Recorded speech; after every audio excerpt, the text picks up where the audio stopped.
Salut les ambitieux, soyez les bienvenus sur cette nouvelle vidéo durant laquelle on va parler de développement personnel et plus particulièrement de la notion d'échec qui est une notion qui est extrêmement importante parce que l'attitude qu'on adopte lorsqu'on subit un échec va déterminer énormément de choses dans notre vie par la suite. C'est pas toujours évident de savoir quoi faire à ce moment-là parce qu'il y a plein de pensées qui s'entremêlent dans notre esprit. C'est difficile d'y voir clair. Si on pouvait avoir un manuel d'instruction à lire à ce moment-là, ce serait vraiment beaucoup plus facile.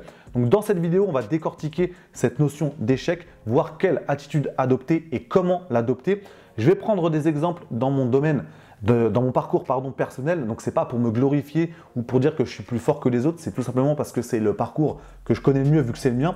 Ensuite, je prendrai deux exemples dans le domaine du sport parce qu'il y a pas mal d'histoires inspirantes de champions qui ont rencontré un gros succès et d'un seul coup ont subi un échec et ont quand même réussi à rebondir et à continuer à gagner ensuite. Donc là, il y a plein d'éléments à retirer de ces exemples-là pour ensuite les utiliser dans notre vie et faire en sorte qu'on sache exactement quelle attitude adopter et comment faire dans les moments où on subit nous-mêmes un échec.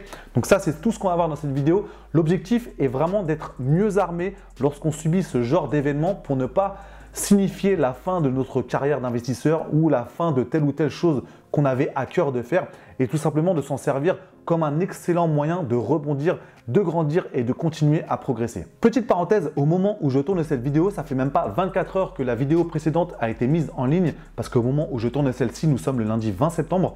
En même pas 24 heures, elle a déjà atteint 1200 vues. Donc c'est tout simplement le record depuis le lancement de cette chaîne. Donc un grand merci à vous. Un grand merci à vous pour vos j'aime parce que on est presque à 100 j'aime en même pas 24 heures. C'est pareil, c'est le record.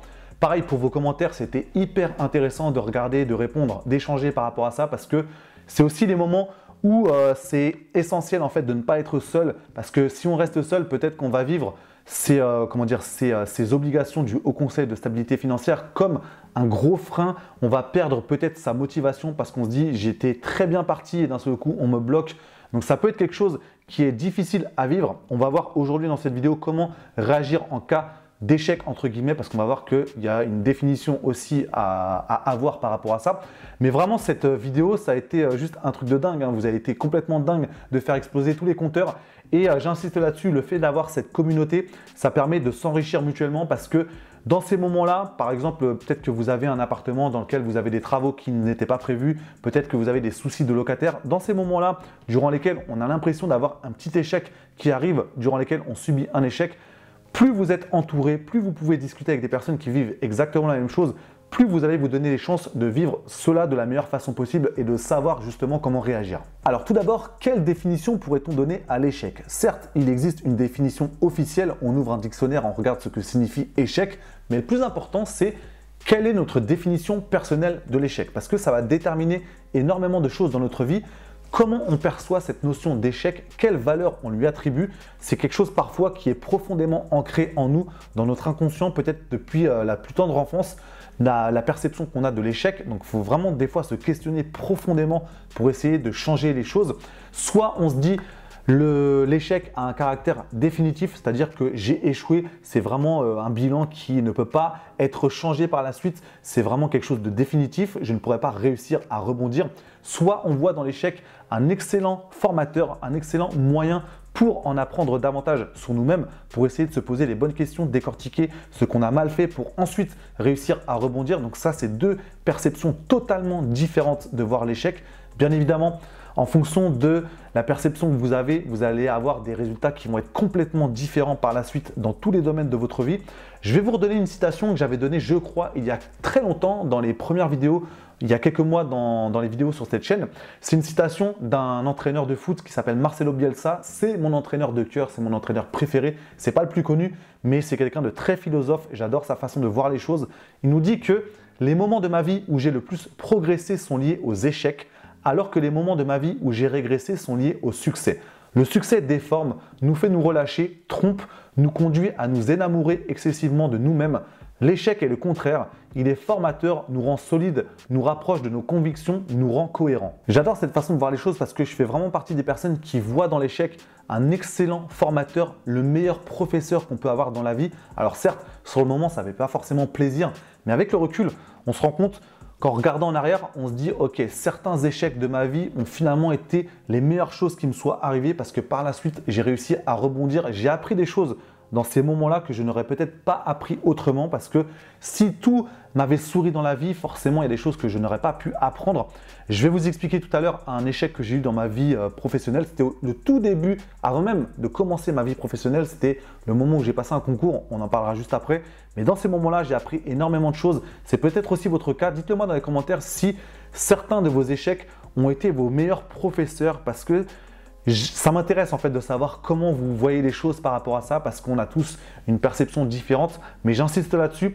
Vraiment, l'échec est un excellent professeur. Il y a des choses qu'on apprend dans ces moments-là qu'on n'aurait pas pu apprendre autrement. Il y a aussi deux autres citations que j'adore. La première, c'est Anthony Robbins qui dit que l'échec n'existe pas, seuls les résultats existent.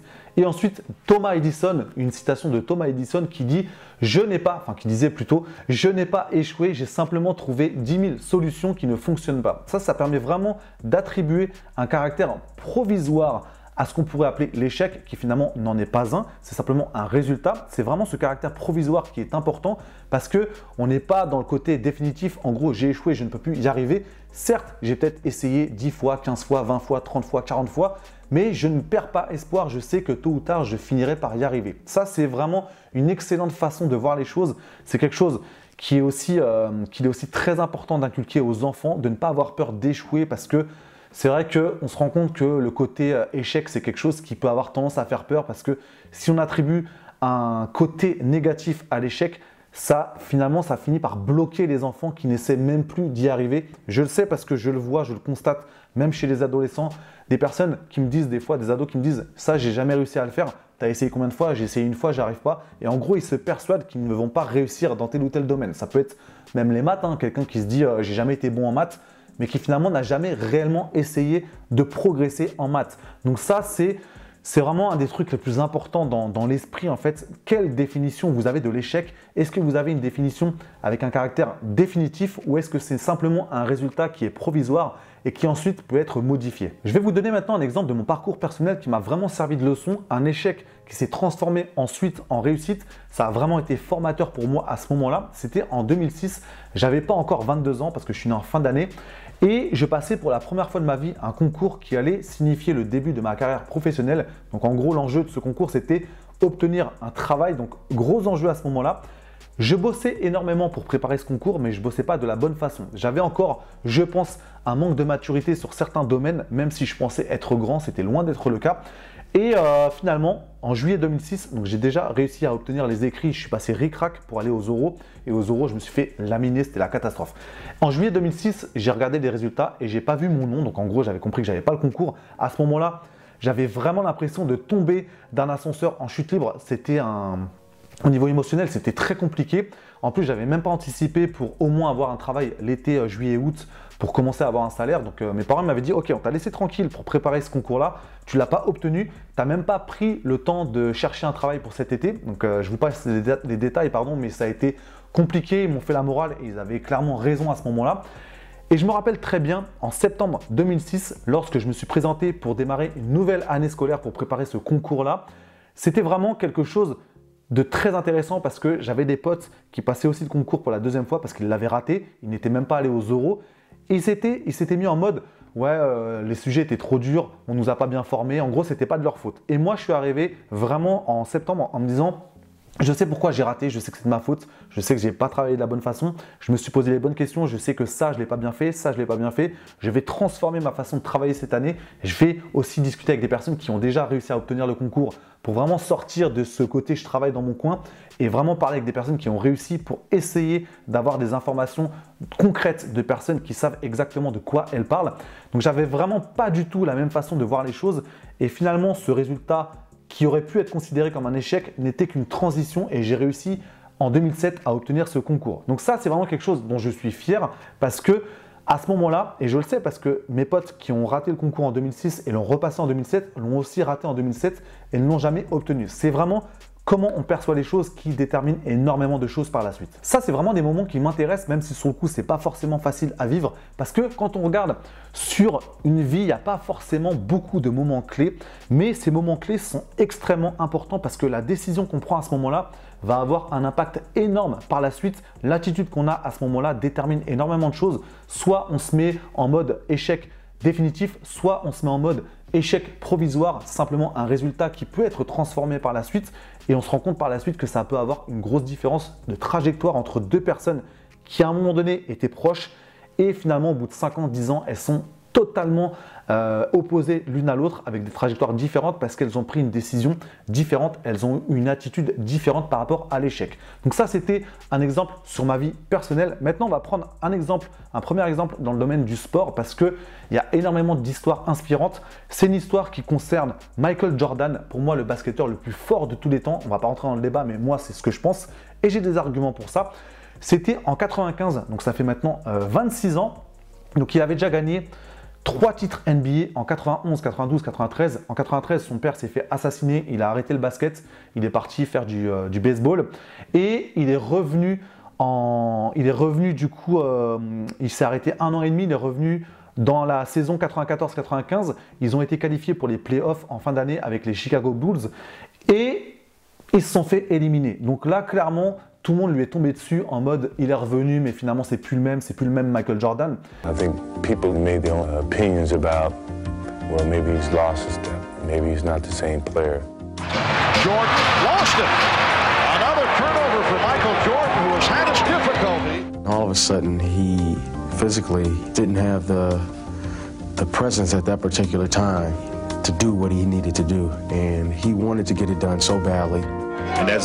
Alors que les Magic éliminent les Bulls en 6 matchs, Michael se demande s'il pourra retrouver un jour son brio d'antan. Give him credit. He's probably still the greatest player in the game overall. He just he wasn't his old self. Et là, c'était le moment compliqué pour lui. Deux façons, encore une fois, de voir les choses. Soit on se dit, c'est la fin de ma carrière, je n'arriverai plus à retrouver mon niveau parce qu'un an et demi sans jouer au basket, à ce moment-là, en plus, il avait déjà 30 ans, je crois, c'est pas anodin. Soit on se dit, je vais vraiment me poser des bonnes questions pour essayer de revenir encore plus fort par la suite. Et c'est clairement ce qu'il a fait parce qu'il a passé tout l'été 95 à s'entraîner comme jamais, à charbonner pour arriver encore plus fort qu'auparavant pour la saison 95-96. So in sitting in that locker room and very disappointed, I made a promise to myself that come next year, I'm going to be ready for this game. I started a month earlier than I've ever started, and I wanted to get back and enjoy the game. I just wanted to play it. I felt I had to do that again. I had to put forth the work on the basketball court. Bien qu'il soit en tournage à Los Angeles, Jordan se fait construire une salle d'entraînement spéciale, que l'on appelle à juste titre le Jordan Dome. Résultat, les Chicago Bulls ont gagné 3 titres de plus en 96, 97, 98. En plus, je me rappelle très bien, le titre 96, il l'a gagné le jour de la fête des pères, donc ça avait une charge émotionnelle énorme pour lui. I think it was a signal to some degree that he was there with me. It was certain emotions that I couldn't really control, knowing that, you know, the success of it had something to do with him, you know, and that meant a lot to me. Michael, I know that the first one was sweet, but how much sweeter was this one? Well, you know, I can't even put it in words. My father said what it means to me. I know he's watching. This is for Daddy. Et vraiment, cette histoire, elle est ô combien inspirante parce qu'on se dit, le mec, il avait déjà tout gagné, il avait arrêté le basket, il est revenu, il avait déjà fait quelques bons matchs. D'un seul coup, il perd au playoff, tout le monde lui tombe dessus en disant que c'est fini, il n'arrivera plus à reprendre son niveau. La force morale qu'il faut avoir à ce moment-là pour se remettre en question, pour vraiment repartir au combat, repartir à l'entraînement pour arriver encore plus fort, c'est vraiment quelque chose qui m'a inspiré. Et dans notre vie personnelle, même si nous ne sommes pas des sportifs de haut niveau, on peut retirer des choses de ces personnes-là pour vraiment se dire « Ok, j'affronte telle ou telle chose dans ma vie, j'ai tel ou tel échec qui se présente à moi, je vais m'en servir pour continuer à progresser, pour en apprendre plus sur moi et pour revenir encore plus fort par la suite. » Et dans le domaine du sport, c'est vraiment intéressant de voir ces moments où un champion commence à perdre pour voir la réaction qu'il va avoir à ce moment-là parce que ça les rend plus humains. On aime voir la réaction qu'ils vont avoir quand ils commencent à perdre. Est-ce qu'ils vont réussir à rebondir ou est-ce qu'ils vont vraiment être démotivés et se rendre compte qu'ils ne vont plus être capables de gagner par la suite? C'est vraiment quelque chose de très très inspirant parce qu'il y a plusieurs aussi types de réactions, même pour des champions, même pour des gens qui ont tout gagné. dans les moments où on commence à perdre, forcément, il faut un petit peu lutter contre son esprit à ce moment-là qui peut nous envoyer des ondes très très négatives. Dernier exemple que je voulais voir avec vous, c'est un tennisman suisse qui s'appelle Stanislas Wawrinka. C'est vraiment un tennisman que j'adore. C'est vraiment quelqu'un que j'adorerais rencontrer. Je ne sais pas si j'aurai l'occasion de le faire un jour, mais c'est quelqu'un que j'adorerais même interviewer parce qu'il y a une vraie histoire derrière sa réussite tardive parce qu'il a gagné son premier tournoi du Grand Chelem à 29 ans à l'Open d'Australie en 2014. Et il a passé toute sa carrière à l'ombre de Roger Federer. Il a eu pas mal d'échecs à un moment donné parce que avant de gagner son tournoi du Grand Chelem, il avait réussi à pousser même Novak Djokovic dans des gros matchs en 5-7, mais il avait toujours fini par perdre.